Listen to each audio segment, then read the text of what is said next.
Everyone.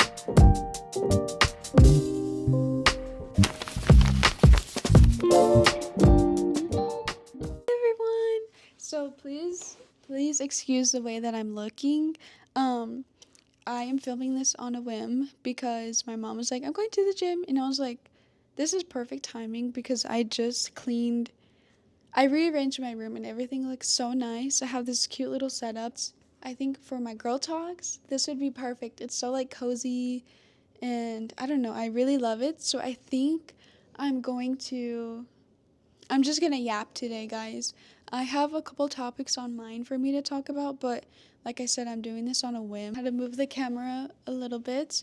Um, okay, so I think I want to do a girl talk based solely on relationships and advice for relationships and stuff. Because I've been in one relationship, but I feel like it's taught me a million things. I thought I would talk about a little bit about relationships with you guys today too, because I always feel like there's girls who need to hear these things, especially younger girls. I remember being young and being in a relationship. I didn't know what I was doing, and I didn't know half of the stuff that I was going to deal with. So I want to be able to help other girly pops out there who are going through breakups in a relationship that's struggling a bit, or maybe still even in a happy, healthy relationship. I could probably have some words for that. Something that I want to talk about um, for breakups is going back to a person and why I think it's not good. And I guess this is situational and it depends on every person. Sometimes I guess you can go back to an ex and it'll work out, but I feel like most times this doesn't work out. I've had multiple times where I would go back to my ex. I was also so young, and I still am so young. I speak as if this was years and years ago, but it was like a year ago now, or like not even a full year ago.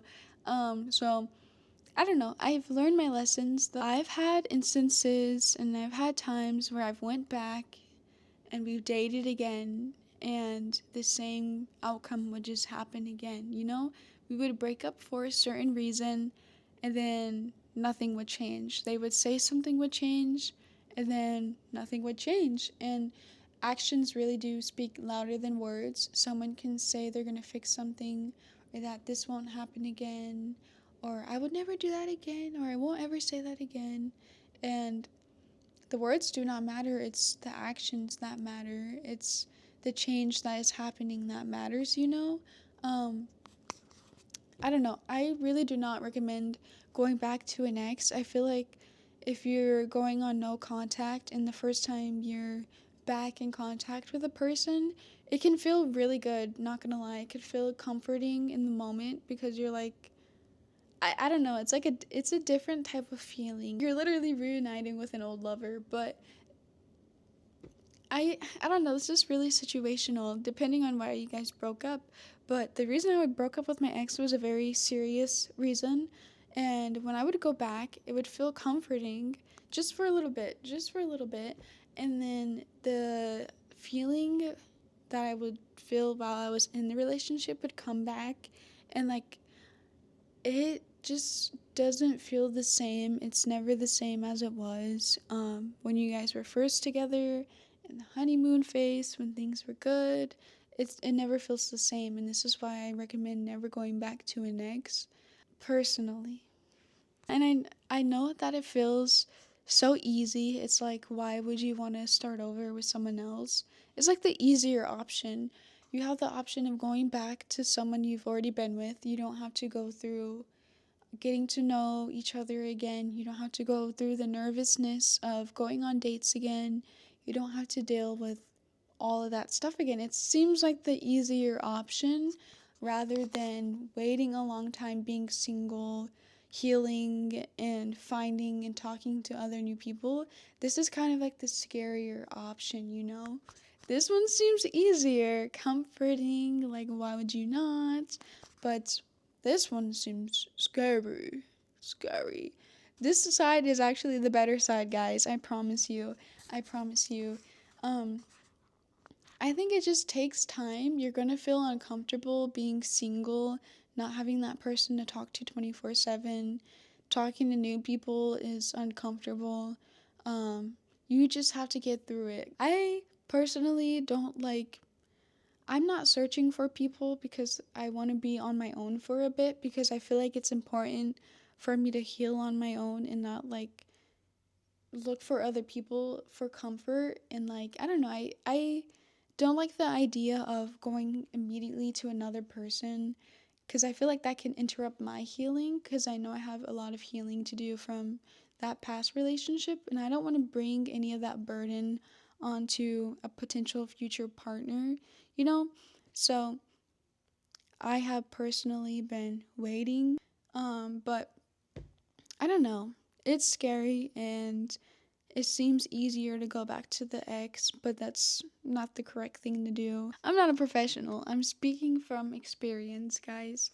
I feel like most people would say do not go back to the ex, because there's a reason that they're not in your life anymore. There's a reason that you guys ended things, of course. So, I don't know. Really think before you go back why you think things are going to be different and why you think it's going to work out now. And something else I really recommend is never acting out on like texting your ex, like indulging in searching and stalking them and talking to them again in the middle of the night or like late at night if you're feeling lonely and you're feeling sad. Wait until the morning until you decide that you want to make that decision, because I feel like at night we're more vulnerable and like more sad. It's dark, you're by yourself, you're more emotional. I feel like wait until the morning. My answer will always be do not go back to the ex. Do not. But definitely do not indulge in anything at night, because you're more vulnerable, more sad, and more likely to want to contact a person again. Something else I want to talk about, going through my breakup, I never understood why I still had so much love and care for a person who did me dirty in multiple ways. And I'd be like, why do I still care? Like, why do I still want to go back? And nothing would ever make sense. I would be like, why do I care? Like, why do I still love this person? And I didn't realize the reason that you feel this way is because you loved this person full heartedly and authentically. So that's the reason why you still care for them. It doesn't magically just go away after getting, I mean, once again, situational, and also I'm not a professional, I don't know. But I feel like it doesn't just magically go away after breaking up, you know? If they do you wrong, the love doesn't just boom go away, because especially for long-term relationships, of course you're still going to care and love for this person after, say, getting cheated on, after being lied to, um, whatever it may be. So if you're going through the same thing and you're like, why do I still love and care for this person? Understand it's because you're a good person and you love deeply and authentically. If you hear my dog, I'm sorry. It's not going to just go away, you know? But that also doesn't mean like, that doesn't mean go back, okay? That just means you love them, okay? Okay, okay. Okay, I have this quote here. I saved these on my TikTok. It says, be strong enough to let go and wise enough to wait for what you deserve.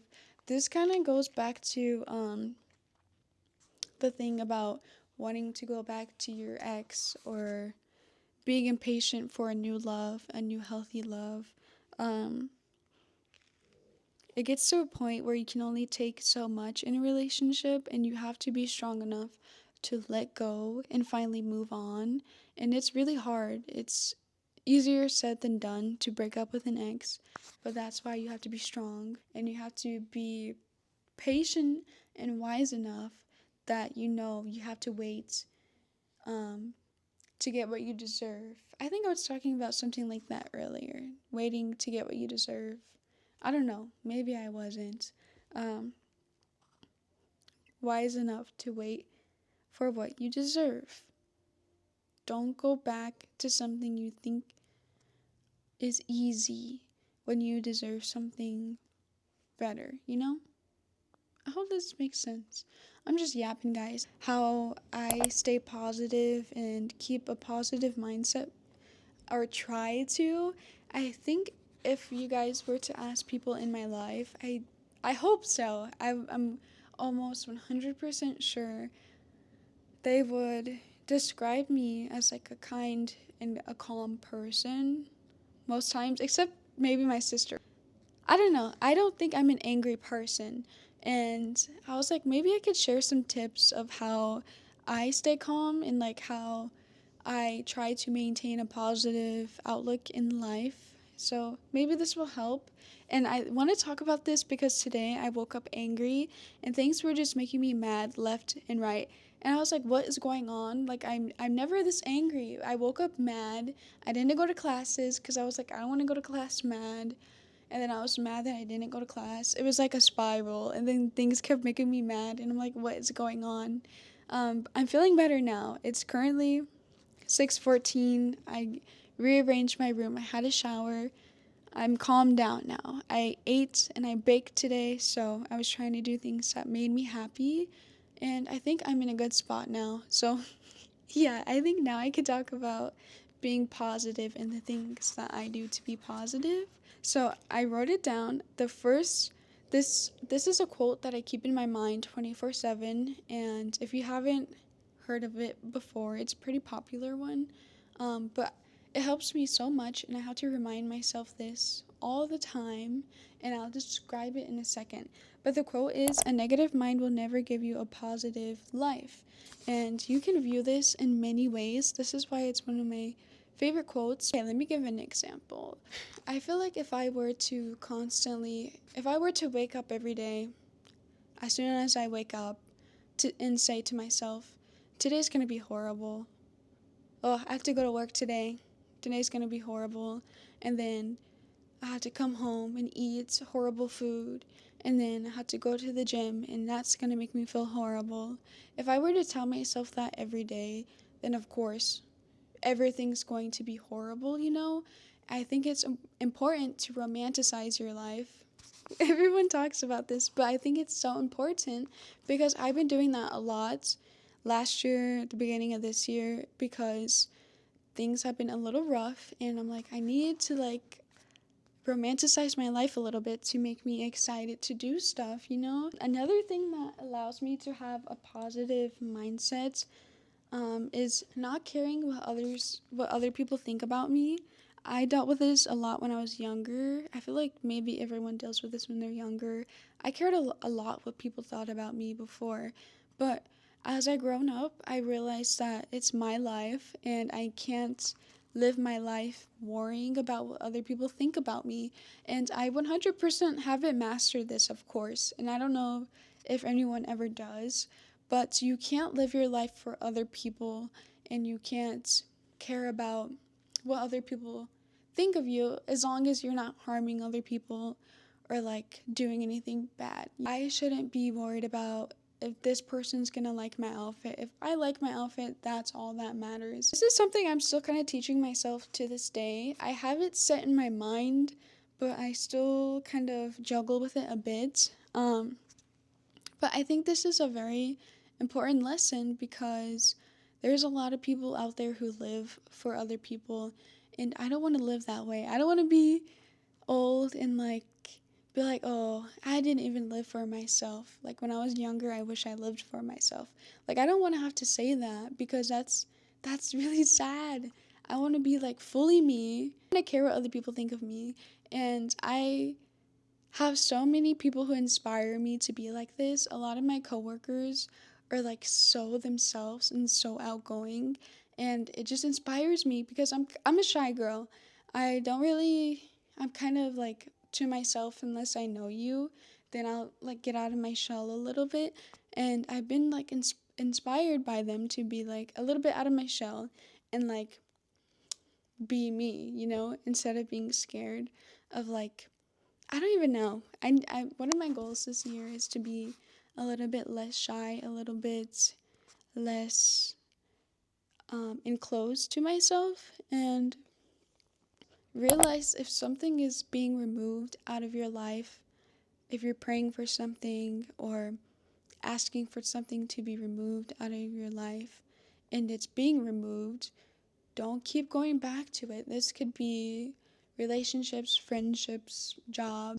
But I've had times where I would like pray or like whatever you believe in or however you, I don't know the right term for that, but whatever you believe in, I pray. So um I've had times where I would pray about a person and I would be like, can you tell me if this person is meant to be in my life? If they're not, can you remove them for me? Can you give me a sign that they're not good for me?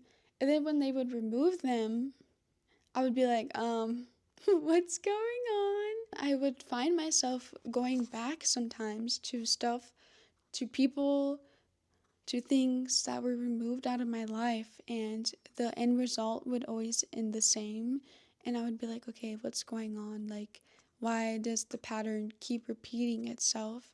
And I didn't realize. I literally prayed about that.